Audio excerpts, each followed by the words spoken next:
Hey, it's Christine.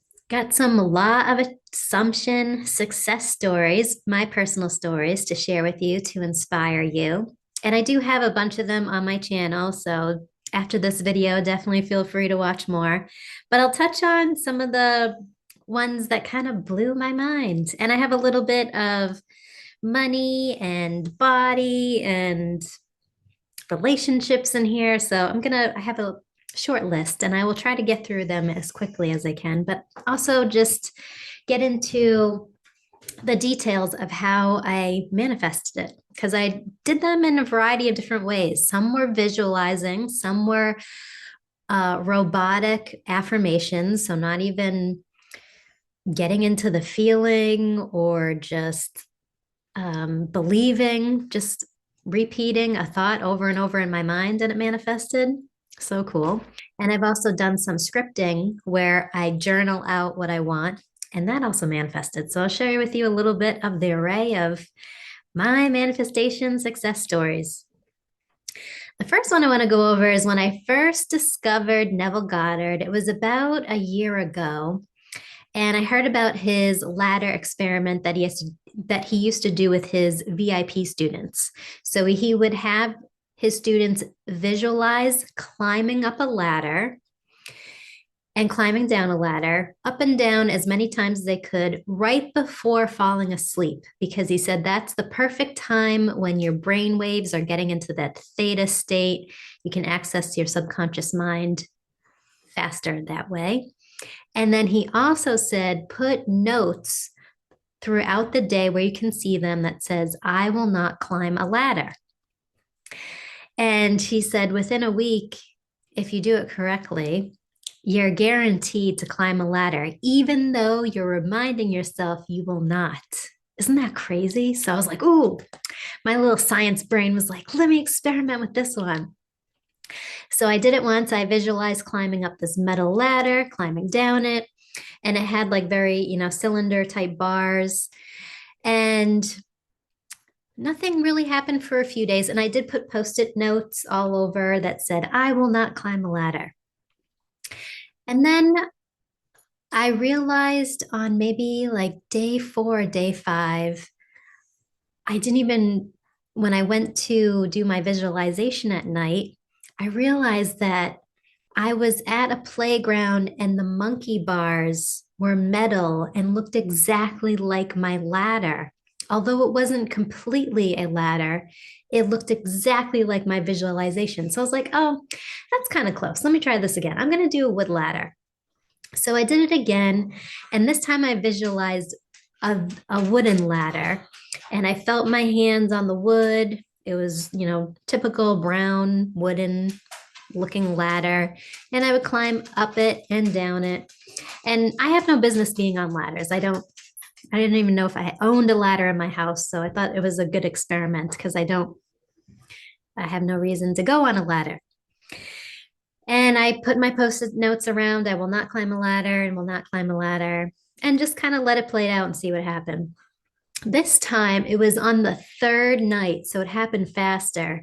I went to go to sleep and visualize, and I realized that I had climbed a ladder. Didn't even realize it. What happened? And it was in my own backyard. Our playground that we have for the kids in my backyard has a small ladder to get up to the slide. And I was chasing my son around our backyard trying to give him his medicine. And he climbed up the ladder, and I climbed up behind him to get to him to give him his medicine.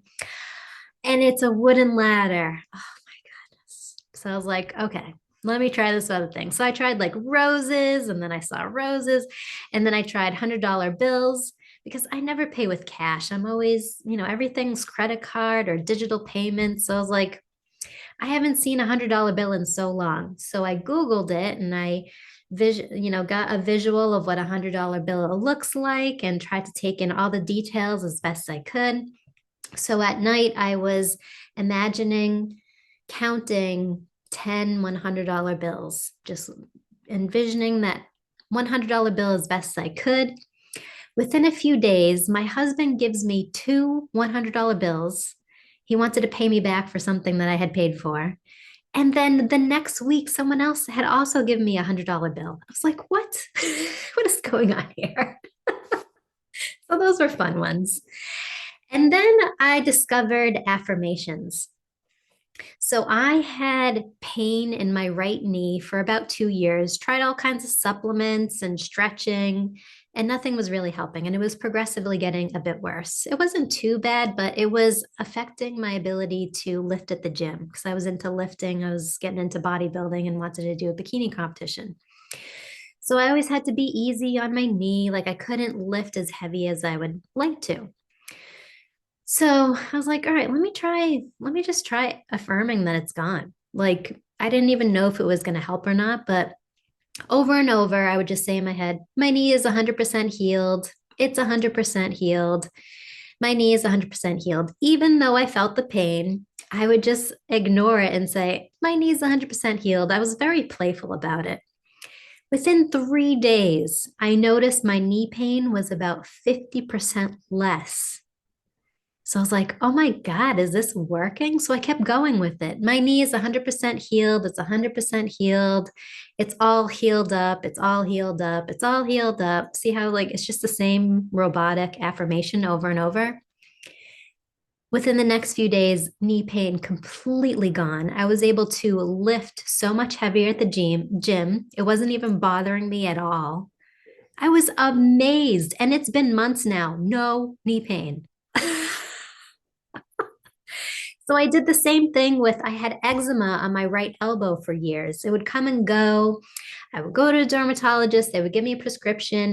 The prescription would help make it go away, but then it always just would pop back up again. And I thought, oh, maybe it's my diet. Maybe I have too much caffeine and I like to have sugar sometimes. Like I like cookies and cake and I have them in moderation. I don't have too much, but I was like, oh, maybe that's the problem. Or maybe it's just the American diet. We have so many pesticides and toxins in our diet. Maybe that's why I have this eczema flare up.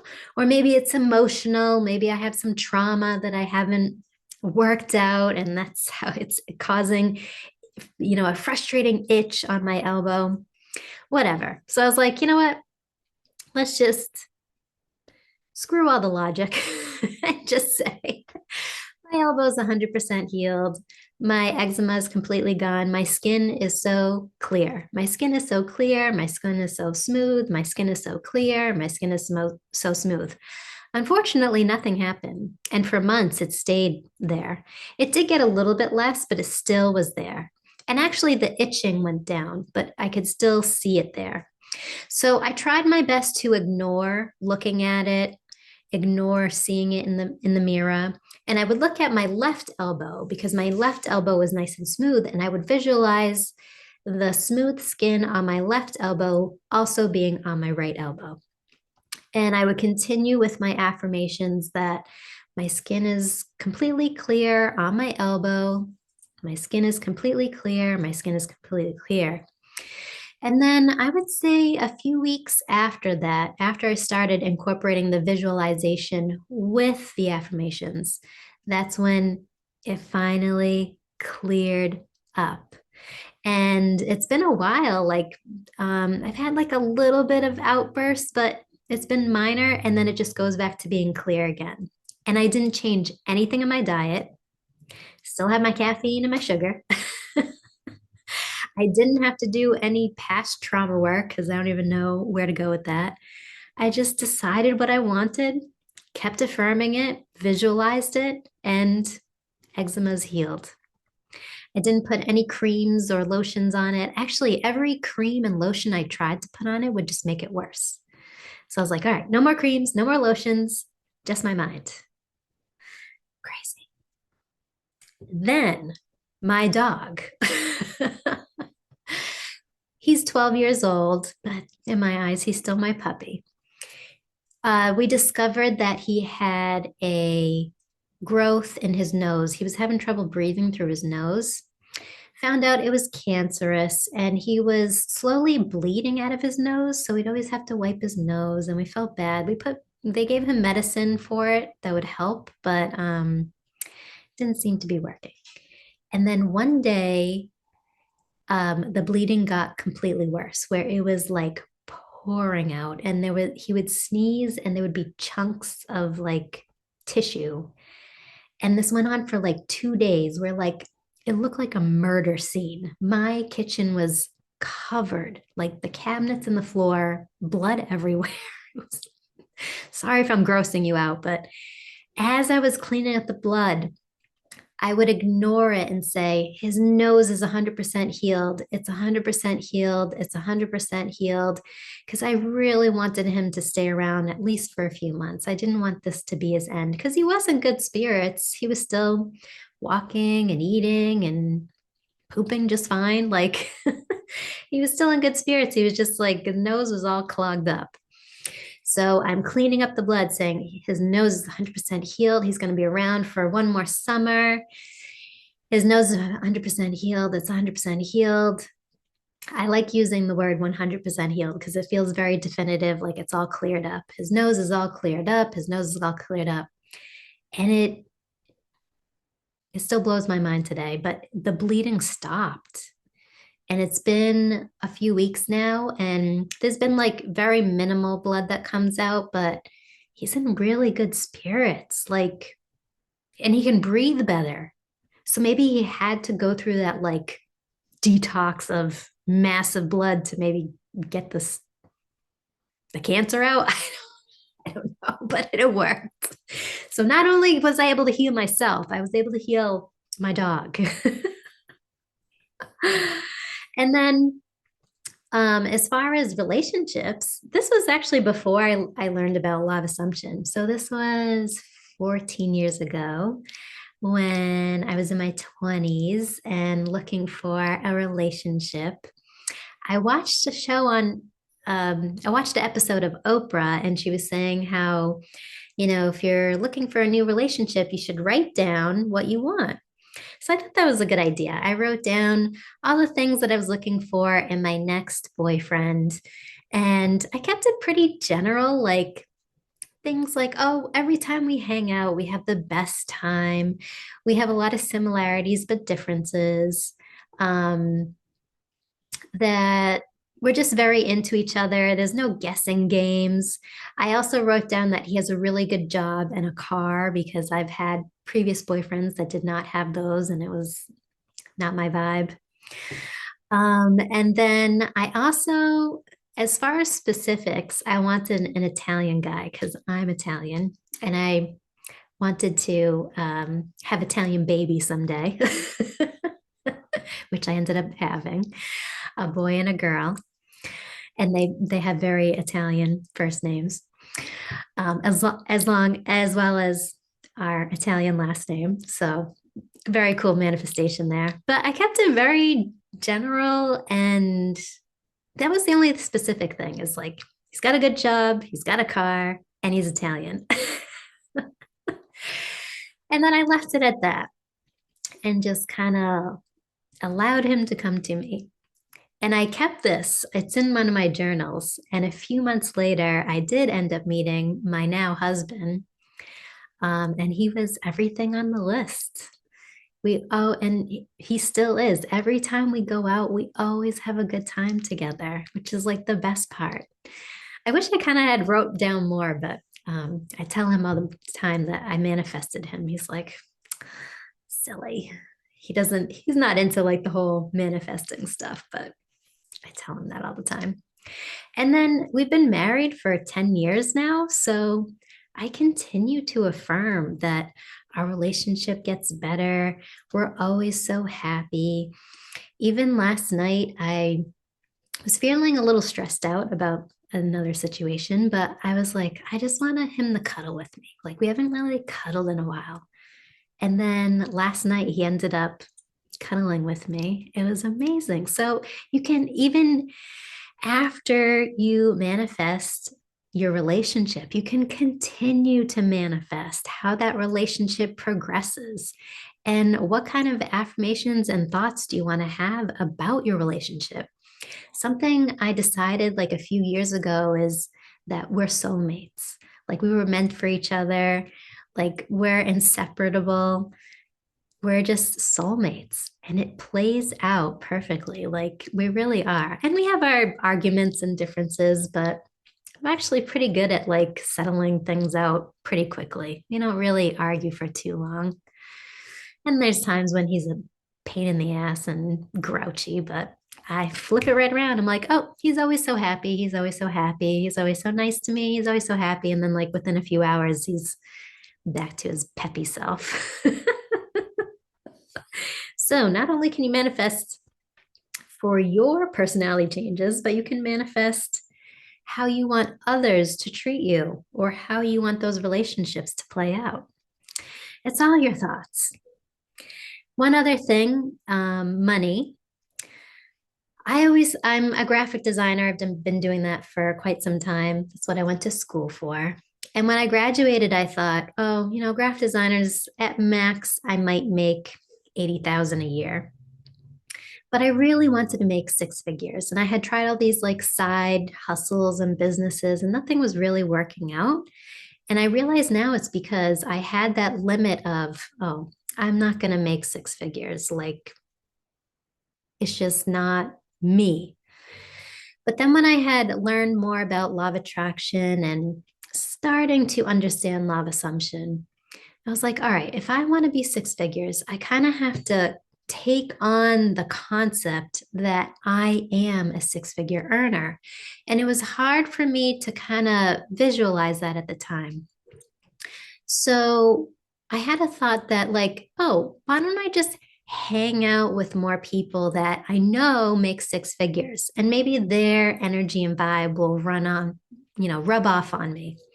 So I did at my job that I was at. My boss, who I knew made six figures, as well as one of my other coworkers, we all became like really close friends. And I noticed that they were much easier around money. Like they didn't struggle with like bills. Like it's just like, oh, whatever, we pay it off. Like more money's coming. Like it's not a big deal. And my boss used to buy like Chanel bags and all these luxury things. And I was like, oh, that's so cool. Like I never even like opened my eyes to that's possible for me. And within a few months of surrounding myself with six-figure earners and just setting that intention that I'd like to be a six-figure earner. I'm hanging out with six-figure people, getting into that vibe, kind of get into the feeling of like more money flowing in. My income went to 130,000. I got a job offer. I surpassed six figures and 30,000 more. And now I make a little bit more money than that. So, yes, if you want to manifest more money in your life, take on the self concept as best you can with your imagination of what it feels like to be a six-figure earner, or you make $20,000 a month. Like, what are your thoughts being that type of person? And then lately, I was like, I kind of want to hang around with more millionaires. And then two multi-millionaire people that I know, within that week, I was having conversations directly with them. And one of them, I joined their coaching program. So I'm going to be around them 3 times a week. I'm excited for this. So to be continued. Keep watching my channel. Let's see how this plays out. Oh, I already feel the money coming in. It's going to be good.